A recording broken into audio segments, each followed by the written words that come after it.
Okay, so tonight's night before Christmas class is going to be it's going to be my choice, and I'm going to talk on two topics that cause us to turn the world upside down and our lives upside down. And I'm going to talk about love and death tonight, and both are important um, parts of our life. And with every uh, aspect of life, every change, every moment that we go through, something dies. Also, something dies. It has to. There would not be enough room, right, in our life. Um, and that I want to talk about a little bit is as we move through life and we have experiences um, with love, for example. And um, if they're good experiences, great. And if they're bad experiences, it has an effect on us also.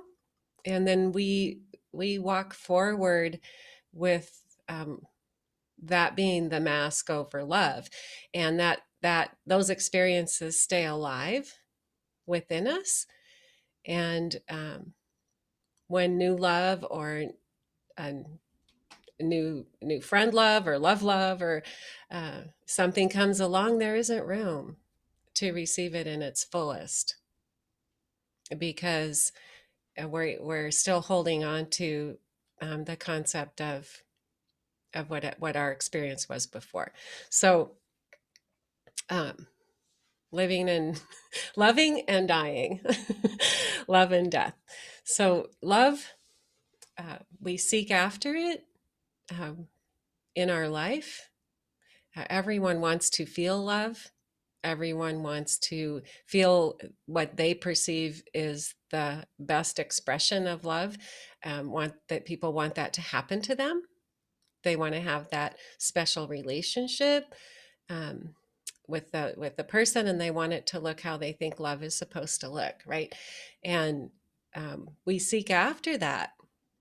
Uh, with all our heart, and we're taught to do that in the fairy tales and the storybooks and even the cartoons, um, the big fairy dress and the Prince Charming and all of that is impressed on us. So we want to love and we want to be loved, and we will seek to the ends of the earth for that, and we'll do crazy things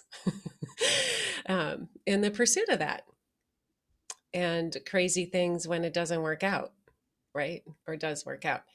And we also spend our entire life avoiding death, being afraid of death, and expending a lot of energy moving in the opposite direction of death and of anything dying and moving away from our life. So, as a seeker, uh, for me, um, I felt that there is a high love there to be had, and we're all seekers in our own fashion. So I want to experience love at its highest and best in my divine relationship, feeling that that's the truest love there's ever going to be. Took me a while to get there. I tried to find it in other ways, like everyone else. But once we stand face to face, in looking in the mirror of life and seeing the eyes of God looking back at us through our own eyes, once we surrender into that experience, uh, then love is different. Love is expansive. There's no fear in love anymore, and love is we become the love that we are. We become the love that we are, and that is why we want to be seeking a higher connection, right? A higher connection, that connection within our heart with our I am, because that is pure love. that is pure love.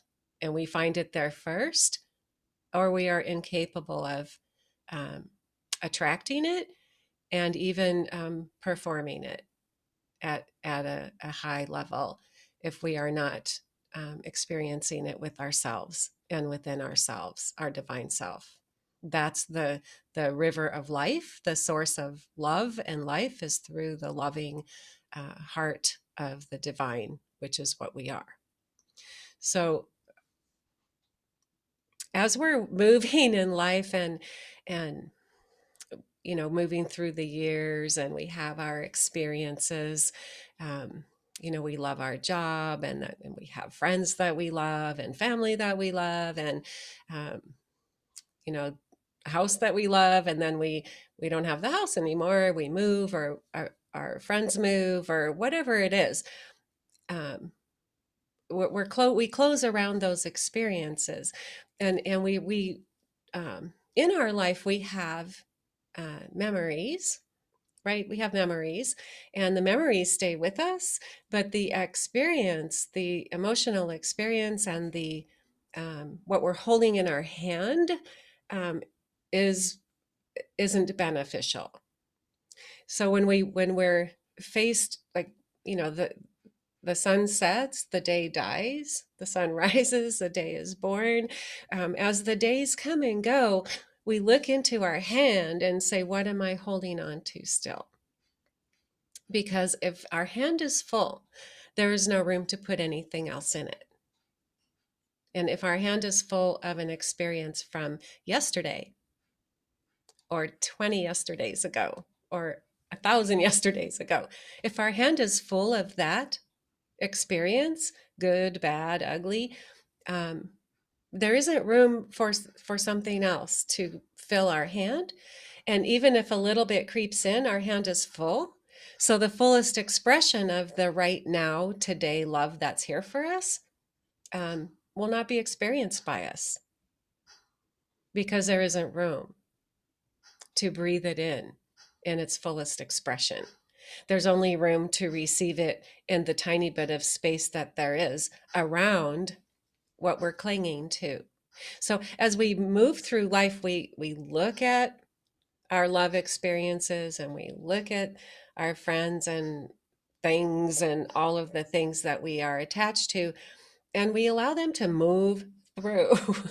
um, if it's a hurtful experience, we go, yeah, it was a hurtful experience, I learned from it, and now I will, boom, let it go, and now my hand is empty and able to receive the next thing that's coming with the dawn, right? And if we insist on keeping yesterday in the palm of our hand and our perceptions about it, then our perceptions about something new won't change, and there might be something higher and better, but it will be hard for us to see it because we are still looking and clinging to and holding on to something the way it was before, which it let you left behind. So, or it left you behind. So you don't want it anyway, right? So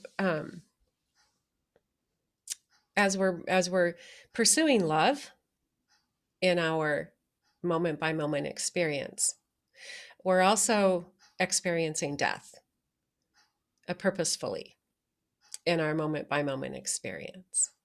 As events happen and experiences happen, and um, we let things go.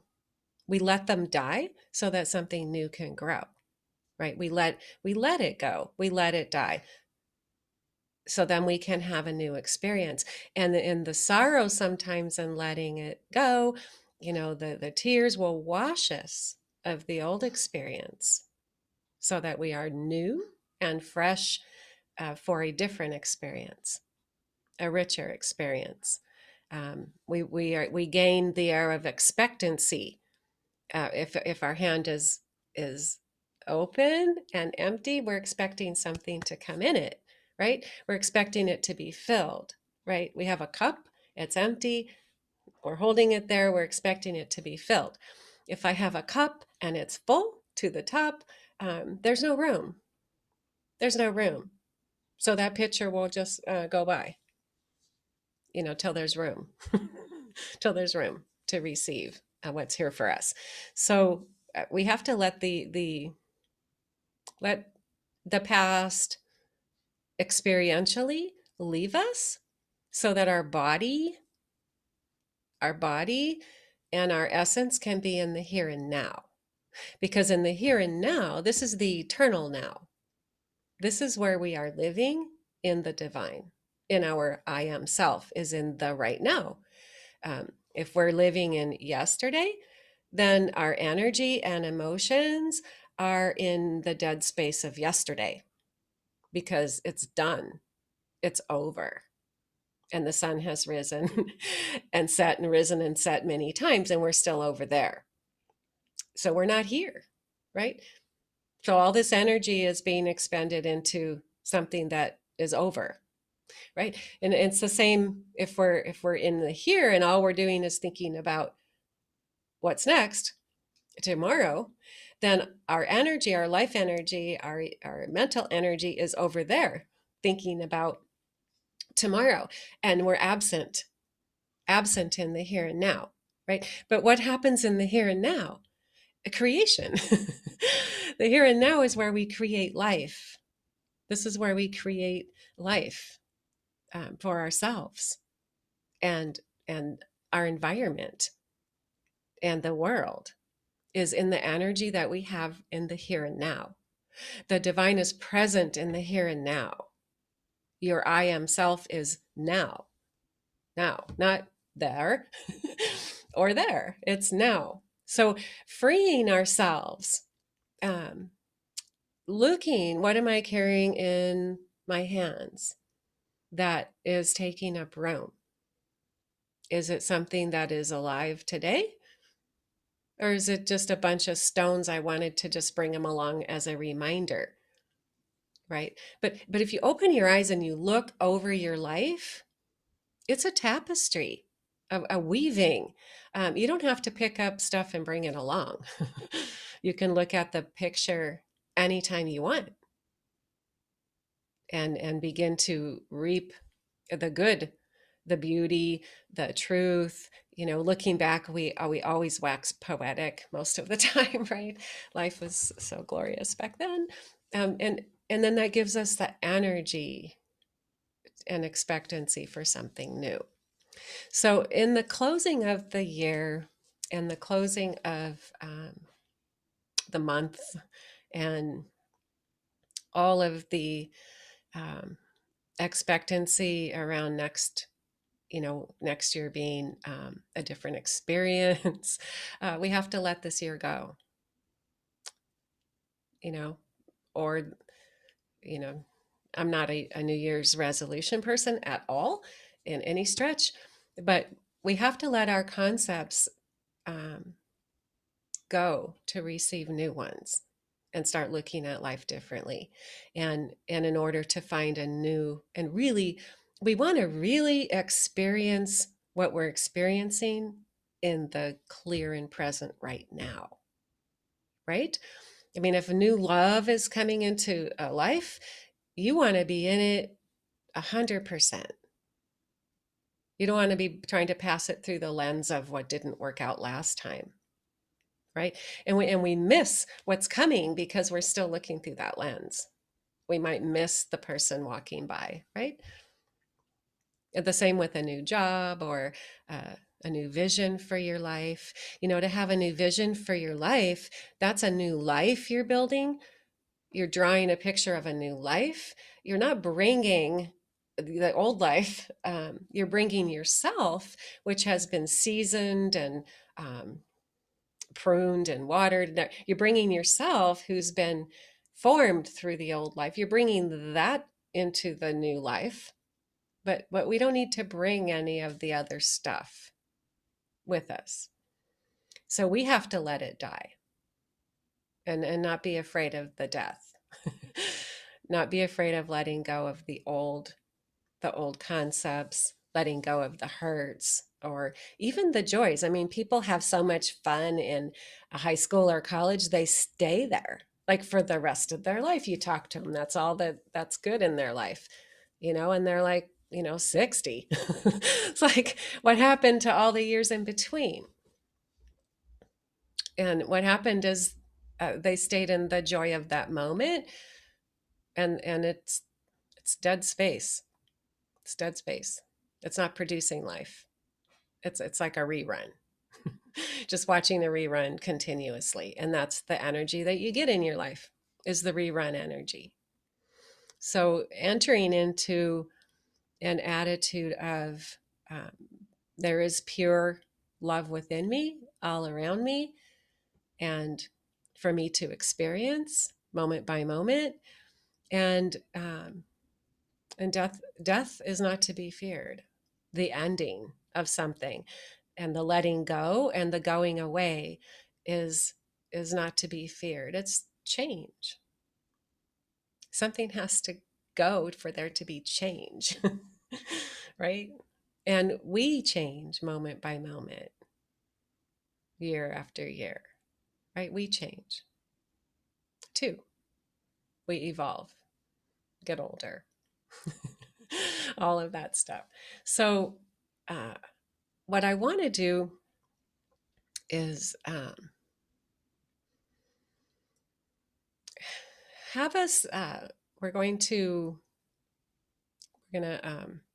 chat for a minute, but then I want us to get into, a contemplative place, and we're going to look at what is piled up all around us and what our hands are full of, and notice if there's room, for new life, new growth, for new shoots, new flowers, new fruit to come forth in your life. Is there room?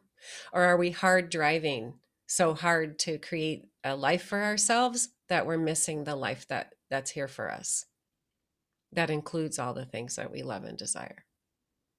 I mean, sometimes we feel, and we're taught that we have to take it all in hand and, drive ourselves, continuously to achieve the fullness of life that we desire. And that is not true. That is not true.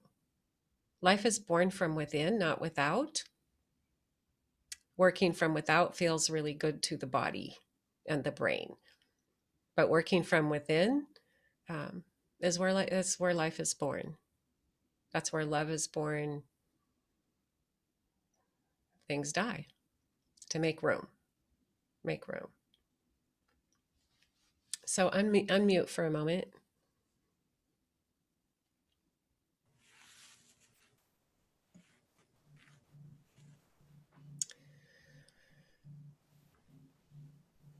So was that message, clear? Very clear. Is it good to let go? Good to make room. Good to make room.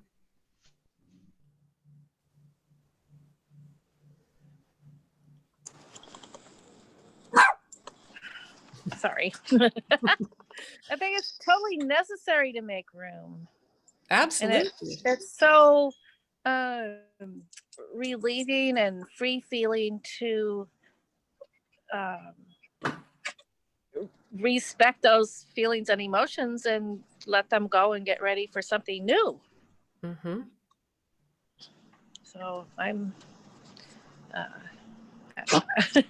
I've been in all those places and I'm kind of ready for something new. Yeah.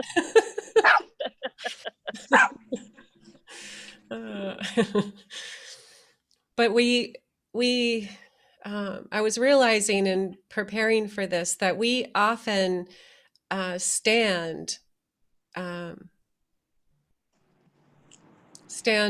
off of the path because we're in carrying all this stuff with us, whatever it is. Like we're standing there, and the boat is right in front of us, and we can't see it because we're busy with all this stuff, right? But seeking a progressive life, um, we're willing to put stuff down to make room to keep moving, to keep the momentum going. Yeah, And and you can't identify yourself with all of those past experiences because they're the past. and we want something different. We're explorers, right? We want something different, but we pull back from it because it's different. And so therefore it feels funny or awkward or foreign. And if it feels foreign, it must be wrong. But it isn't wrong, it's just different. We have to get used to feeling different and say every moment, every day is an opportunity to see something new and receive it in my life. Every day is an opportunity instead of every day is an opportunity to build a fortress and cling to what I have so that it doesn't change. So I feel better, different perspective. I know. So does anybody else Oh, want to say anything? yeah. I'm thinking back. Oh, sorry. It's okay. Sorry. Go ahead. Oh, I'm thinking back to one of your lessons. Where'd you go?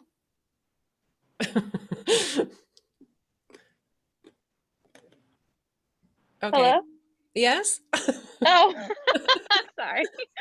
I'm back. I'm thinking back to one of your lessons a couple months ago, and you talked about traveling and like wanting to bring everything with you. Mhm. And I'm definitely a serial overpacker. But most recently, I've been leaving some room. This is the perspective that I'm coming from tonight, like with your lesson. Just leaving some room so that when you do get to a new place, that you have that space and capacity to take new memories with you. Mhm. Instead of overpacking and not having any space to like buy something new, see something new, take something with you. Perfect. So yeah. Perfect. I Perfect. agree. Yes, well said. Yes. And Dawn? I was just going to say you've given us an awful lot to think about. Yeah, I'm rattling everyone's brains around. So we're going to just get into a quiet place, and I'm going to read two pieces of poetry. One is on love, and one is on death. And um, while you're sitting quietly, be open to see what's in your hands and if it's time to let any of it go. Because in a moment, we can just put it down. Doesn't need drama. Like you don't have to like haul off and like launch it into the atmosphere. The only reason it's with you is because you're putting energy on it. The things that are with us are there because our energy is holding it there because we want it to be there. It's that simple. As soon as we don't want something to be there, it will go. And so will the attachment to it, rapidly. It's really interesting. So go ahead and I'll mute you. So get comfortable and quiet. Use your breath to become quiet. Settle your body.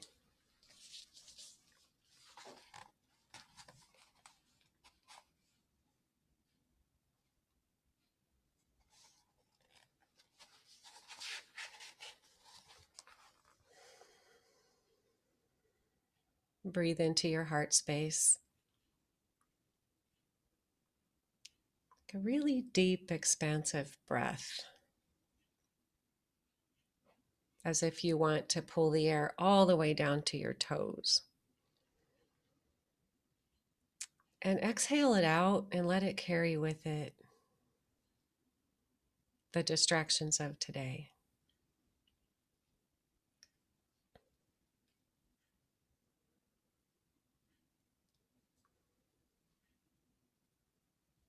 And breathing in all the way, filling up and releasing on the exhale.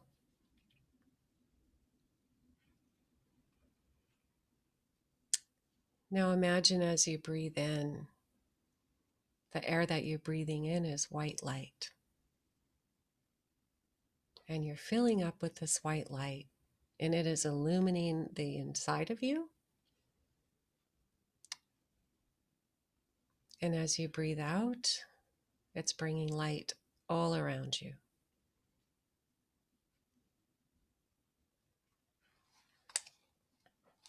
And continue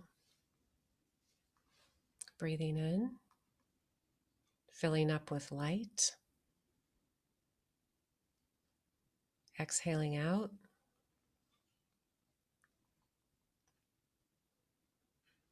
And as you soften into this white light breath flowing in and out of you, be open to looking around, just observing, no judgment. Observing, listening,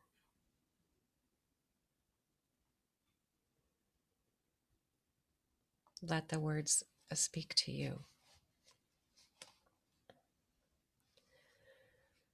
When love beckons to you, follow him, though his ways are hard and steep. And when his wings enfold you, yield to him. Though the sword hidden among his pinions may wound you, and when he speaks to you, believe in him. Though his voice may shatter your dreams, as the north wind lays waste the garden. For even as love crowns you, so shall he crucify you. Even as he is for your growth, so is he for your pruning. Even as he ascends to your height and caresses your tender branches that quiver in the sun, so shall he descend to your roots and shake them in their clinging to the earth. Like sheaves of corn, he gathers you unto himself. He threshes you to make you naked. He sifts you to free you from your husks. He grinds you to whiteness. He kneads you until you are pliant. And then he assigns you to his sacred fire, that you may become sacred bread for God's sacred feast. All these things shall love do unto you, that you may know the secrets of your heart, and in that knowledge become a fragment of life's heart. But if in your fear you would seek only love's peace and love's pleasure, then it is better for you that you cover your nakedness and pass out of love's threshing floor into the seasonless world where you shall laugh, but not all of your laughter, and weep, but not all of your tears.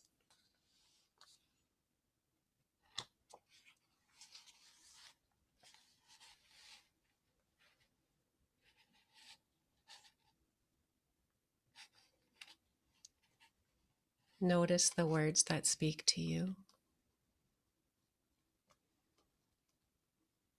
Notice the feelings, the thoughts.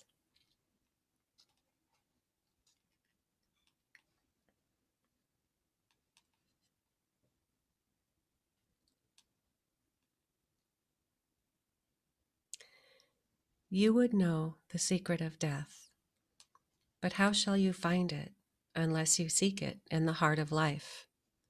The owl whose high-bound eyes are blind unto the day cannot unveil the mystery of light. If you would indeed behold the spirit of death, open your heart wide unto the body of life. For life and death are one, even as the river and the sea are one. In the depth of your hopes and desires lies your silent knowledge of the beyond, and like seeds dreaming beneath the snow, your heart dreams of spring. Trust the dreams, for in them is hidden the gate to eternity. Your fear of death is but the trembling of the shepherd when he stands before the king. whose hand is to be laid upon him in honor. Is the shepherd not joyful beneath his trembling, that he shall wear the mark of the king? Yet is he not more mindful of his trembling? For what is it to die but to stand naked in the wind and to melt into the sun? And what is it to cease breathing but to free the breath from its restless tides, that it may rise and expand and seek God unencumbered? Only when you drink from the river of silence shall you indeed sing. And when you have reached the mountaintop, then you shall begin to climb. And when the earth shall claim your limbs, then you shall truly dance.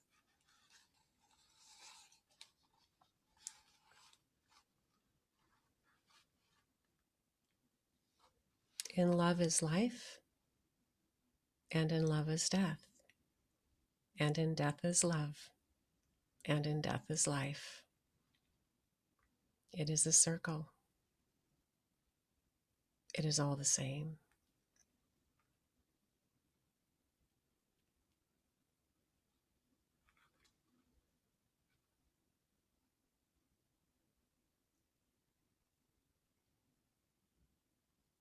If you feel the courage and movement to open your hand, let something go, make room, it will instantly be met with more love, more love.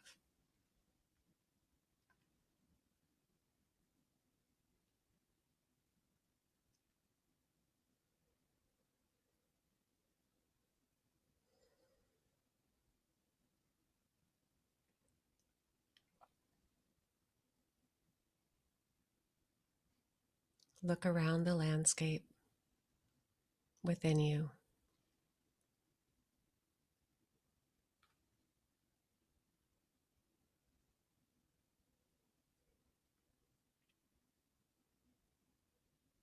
There's a ripe time for everything to go and things to come.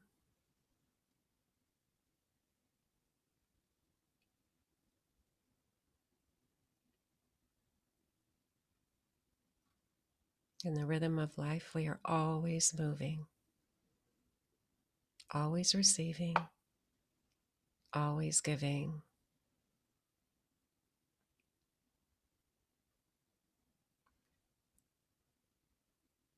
Just like our breath, we draw it in and we let it go. We can't keep it.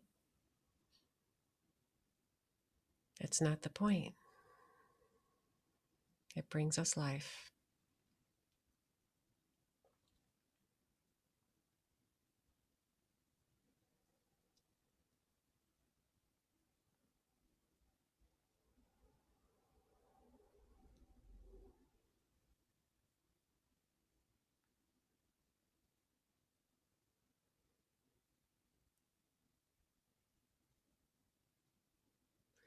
We are all loved so deeply, so profoundly, so completely, every moment of our life.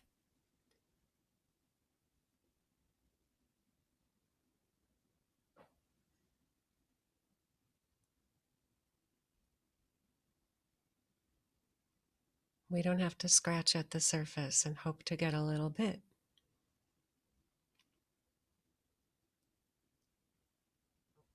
We're full. We're full already. We are becoming aware of our fullness.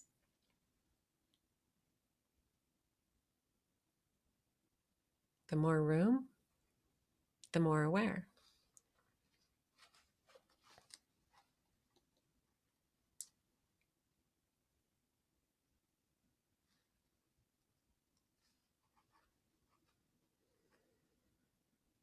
Connect with the emotion of gratitude within your being.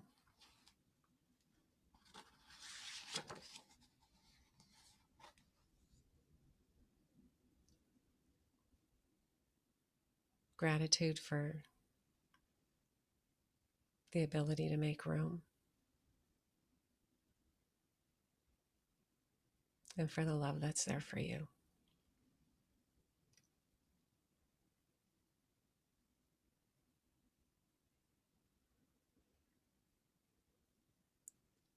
Now connect back with your breath.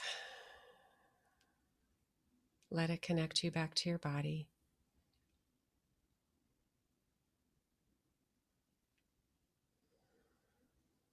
And let your breath bring you back to now.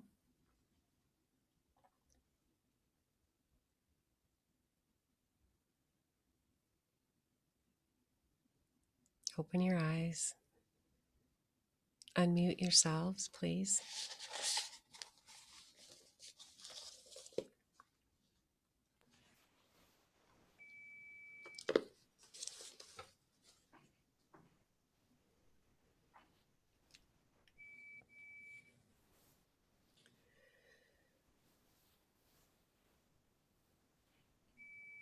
Who's beeping?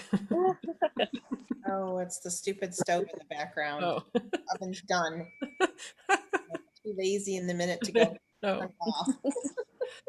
Sorry. Were you able to make a connection? You talking to me specifically? No, I'm talking to the Yeah. group. Beautiful. I don't call people out. Hey, lady. Because my internet connection is unstable, so you were coming and going as far as your speaking went. So I only got 3/4 of what you said. Yeah, Beautiful poems. Oh my gosh. yeah. I will have to revisit those. Yeah, The Prophet by Khalil. Oh, there you go. Well, I kind of missed that one. Yes. Were they both in there? Yes. Okay. So Tom says, it's so nice to know that when I go see God, I finally will be able to dance. As you all know, I can't dance on earth. Merry Christmas. Love you all.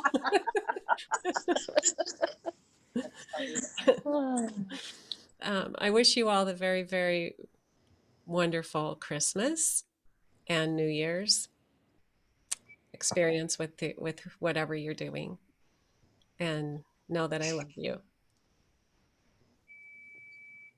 from the heart. Love you, Audrey. Thank you. Love Love you. you. Oh, we're meeting next week, by the way. I'll be there. Okay. I'll send it out. Love you. Mwah. Love you. Bye. Bye. Bye. Bye. Love you. Love you.